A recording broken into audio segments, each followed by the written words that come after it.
세컨홈 수도권 5개 광역시도 공시가 확대된 사실상 2주택자 허용이라고 합니다.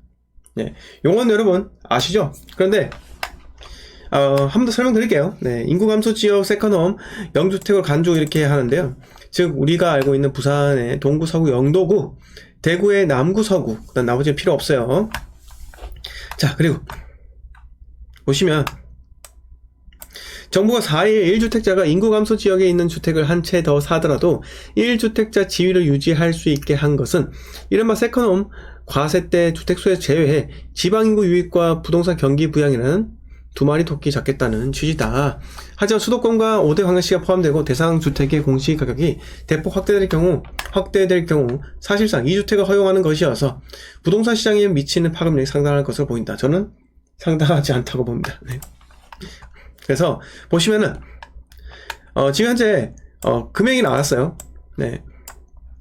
지금 또 수도권 1주택자가 비수도권이죠. 네, 5대 광역시 제외해서 그 시골이요. 네, 시골 지역. 그래서 3억 원 이하 주택을 사면 종부세와 양도세를 부과할 때 1주택자는 간주된다. 경기, 연천, 인천, 강화, 옹진 같은 혜택이 부여되었다. 이번 대책은 이를 대폭 확대한 조치로 볼 수 있다. 그래서 지금 보시면은 공시가가 3억 원 이하 저가주택이 해당되지만 6억 원 혹은 9억 원으로 상향 조정될 수 있다. 이 경우 지역의 고가주택도 인구 감소 지역이면 매입이 가능하게 돼 지역의 부동산 투기 바람을 불러일으킬 수 있다는 우려가 나온다라고 하는데, 이거는 억지 논리예요. 자, 신문사 어디예요? 여러분, 신문사가 어디예요? 네, 현 정부와 반대예요. 네, 경향신문. 경향신문에서 나온 기사는 투기 바람을 불러일으킬 수 있다. 그러나 주선생 생각에는요, 이거 가지고 투기 바람 어렵다. 네, 어렵다는 거예요. 자, 예를 들어서 전체 인구 감소 지역으로 확대하고 공시가 3억 원 이하는 뭐 취득세, 양도세 오케이 해줄게. 이렇게 하더라도 여러분, 서울에 집 한 채 갖고 있는 사람이 지방 거 공시가 3억 원 이하 살 거예요? 살까요? 네. 서울에 갖고 있는 사람이 지방의 인구 소멸 지역이 상식적으로 공시가 3억 원 이하짜리 살까요? 안 살까요? 네. 사지 않겠죠.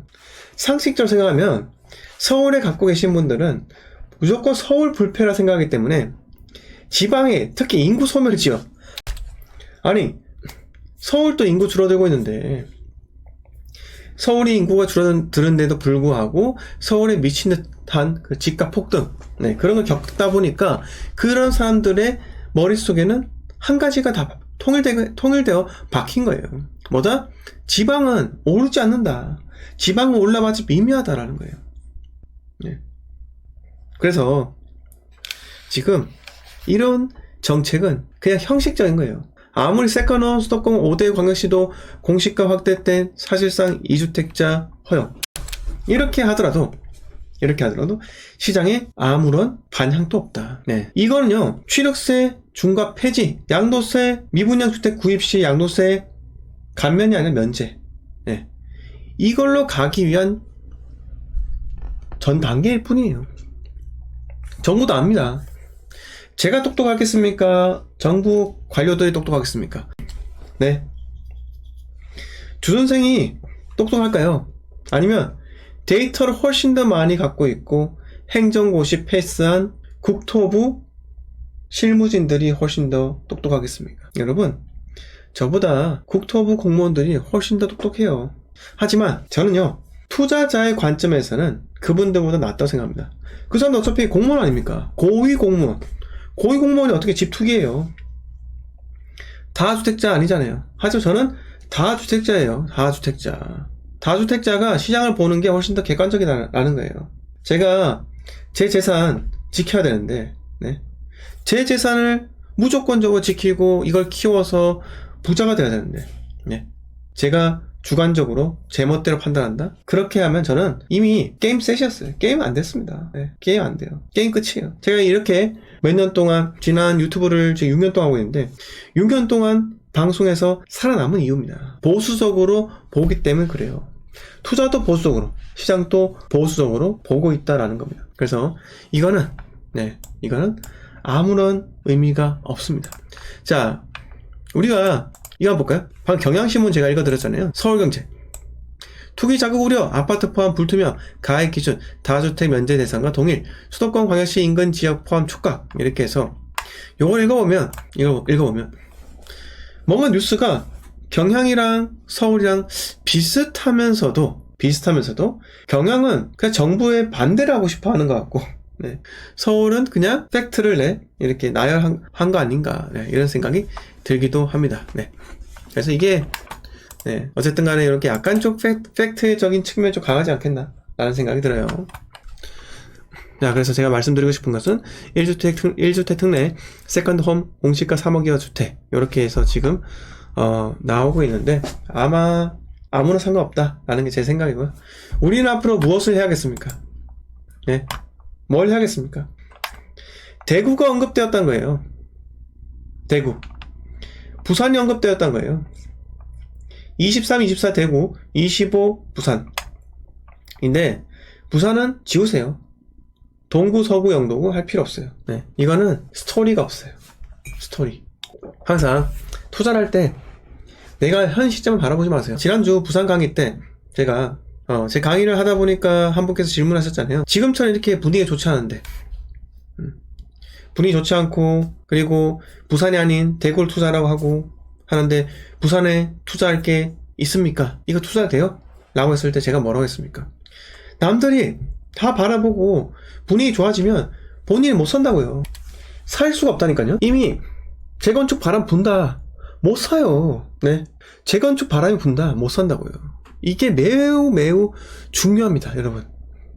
그래서 이미 뜬 아파트는 잡으면 안 돼요. 네. 5천 떴다. 어떻게 잡아요? 5천 안 뜬 더 싼 걸 잡아야겠죠. 남들이 안 볼 때.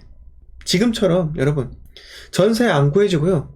내고 충분히 가능하고 이런 아파트를 매수해야 돼. 이런 지역을. 그런데 수많은 분들은 중개사가 지금 바쁠 때 중개사가 널널하던데 이게 맞나요? 이렇게 의심하면서 부동산을 검토를 하는데 생각부터 잘못된 거예요. 불타오를 때는요 피하는 거예요. 부동산은 꽁꽁원 영하 40도의 추위 이때 들어가는 겁니다. 제가 뭐 바보라서 지금 이 시기에 부동산에 진입하겠습니까? 바보라서 제가 다주택으로 만들겠어요? 아닙니다. 저는 다 생각이 있어서 다주택으로 가야 돼요. 여러분 이렇게 규제로 꽁꽁 묶여있고 다주택자 취득세 중과 때문에 대부분이 강의 때도 그렇고 방송 때도 그렇고 뭐라고 이야기합니까? 다주택자인데 투자 어떻게 해요? 못하는데 이렇게 묻는다고요. 이게 그런 시기이기 때문에 우리가 투자를 해야 됩니다. 취득세 중과 받지 않는 방법 매일매일 이야기합니다. 공시가 1억이야 재건축 재개발 입주권 사면 돼요. 사면 된다고요. 그런데 도대체 왜 남들 다 들어가는 시점에 들어가려고 합니까? 그리고 저한테 얘기합니다. 배우자 설득 못하겠어. 네.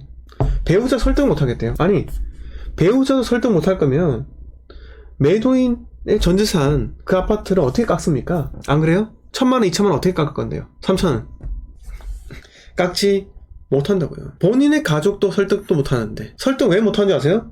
네. 본인이 배우자 설득하지 못하는 이유는요 딱 하나예요. 본인이 흔들려서 그렇습니다. 내가 내 생각 정리 안 되고 긴가민가 하기 때문에 주선생 핑계 대봤자 배우자 귀에는 주선생은 사기꾼이에요. 그래요. 본인이 이게 맞는지 맞지 않는지 모르기 때문에 결과론적으로 배우자한테 설득할 무기가 없다는 거예요. 하지만 본인이 확실한 확고한 무언가가 있다면 배우자 설득 어렵지 않습니다.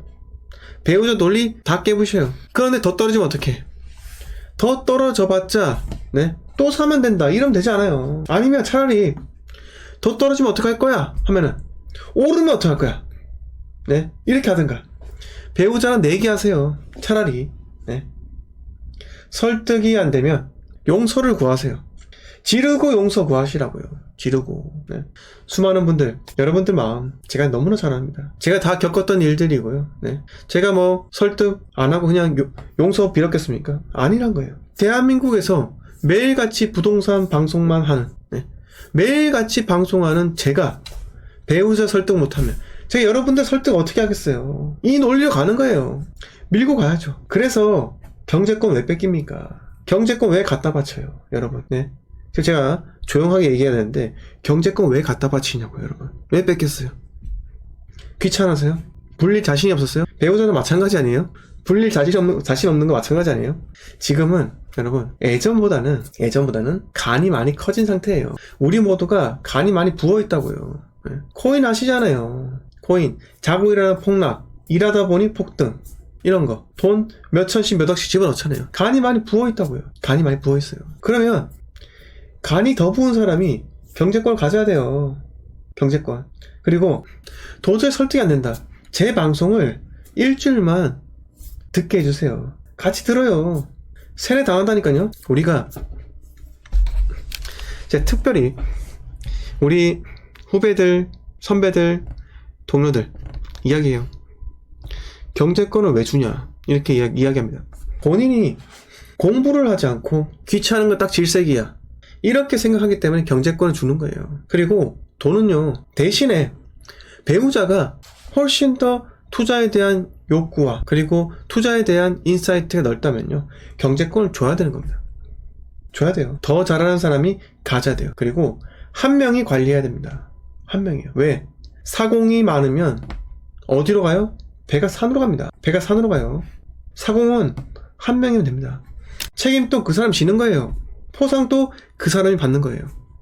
하지만 수혜는요, 온 가족이 받는 겁니다, 여러분. 네. 그래서 투자 욕구가 강하다 그러면 에너지가 충만하다는 거예요. 투자는 제가 뭐라고 했습니까? 지속성이에요. 이번에 대구 투자한 게 끝이 아니라고요. 팝콘님께서 말씀하셨다시피 이 투자 욕구가 강한 사람이 투자에 대한 지속성이 있다는 거예요. 대구 투자 하나 했으면 주변에서 말립니다. 더 이상 하지 마, 사고 치지 마, 이렇게 하거든요.